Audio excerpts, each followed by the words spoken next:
Have you ever struggled with homemade pizza dough that ends up too hard or just doesn't rise? Today, we are making a soft, stretchy, and flavorful dough right in your kitchen. No professional skills or fancy equipment needed. Stick around to learn the secrets for a perfect crispy crust and a soft center. Welcome back to Recipesny.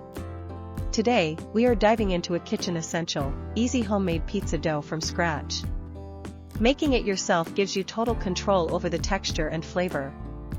Plus, this versatile recipe works for thin crust, garlic knots, and so much more. Here's what you will need: all-purpose or bread flour, warm water, active dry yeast, a pinch of sugar, salt, and olive oil. Simple ingredients, but the results are incredible. Just remember, your water should be warm to the touch, not boiling hot.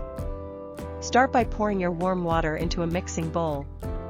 Add the sugar and active dry yeast, then give it a gentle stir. Let it sit for a few minutes until you see a layer of foam on top. That foam means your yeast is alive and ready to work. Once the yeast is bubbly, stir in the olive oil and salt. Start adding the flour gradually, mixing with a wooden spoon as you go. You might need slightly more or less flour depending on the humidity, so aim for a soft dough that is not too sticky. Move the dough to a lightly floured surface and start kneading. Push it away with the heels of your hands, fold it back, and rotate. Keep going until the dough feels smooth and elastic. This step builds the gluten that gives pizza its signature stretch. You will know the dough is ready when it feels soft and springs back slowly after a gentle poke. If it is still too sticky, add a tiny bit more flour. Be careful not to overflour it, or your crust will turn out too tough. Lightly oil a bowl and place your dough inside.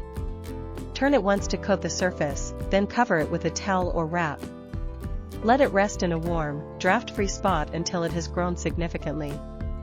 This is where the flavor and texture really develop. During the rise, the yeast creates tiny air pockets.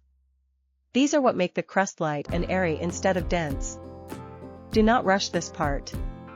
Even if your kitchen is cool, just give it more time and look for that noticeable increase in size. Gently press the dough down to release the air, then move it back to your workspace.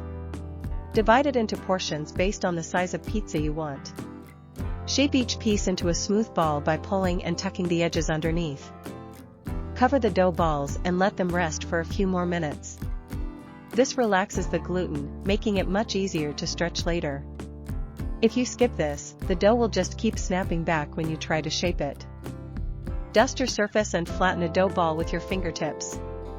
Start from the center and work outward, leaving a slightly thicker edge for the crust. Try not to press out all those beautiful air bubbles you worked so hard for. Gently lift and stretch the dough into a circle. If it feels tight, let it sit for 2 minutes and try again. Stretching gets easier with practice, so do not worry if it is not a perfect circle the first time.